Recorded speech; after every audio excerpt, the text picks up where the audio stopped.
бабушкин ежик. Приближался августовский вечер. Старый сад постепенно окутывали сумерки. Бабушка обходила участок, проверяя, нет ли где забытого инструмента. В просветах между корнями яблонь уже мелькали летучие мыши. Из цветника плыл аромат ночных фиалок. А в дровах в это время просыпались ежики.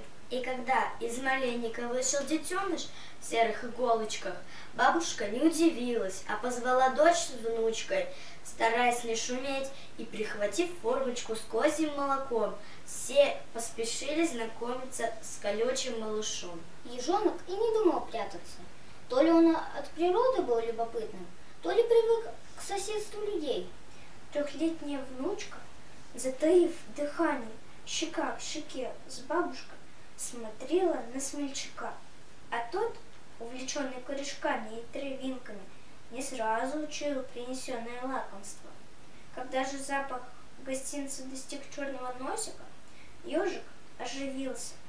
К формочке он приближался смешно, прибирая лапками и принюхиваясь. Обнаруженное молоко пришлось ежонку по вкусу, и он долго, обстоятельно, почти не отрываясь, детеныш оказался с хорошим аппетитом. Бока и животик симпатяги на глазах округлялись. Наконец в формочке ничего не осталось.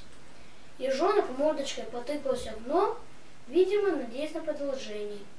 Потом, забавно переваливаясь сбоку на бок, развернулся и медленно пошел в сторону зарослей малины.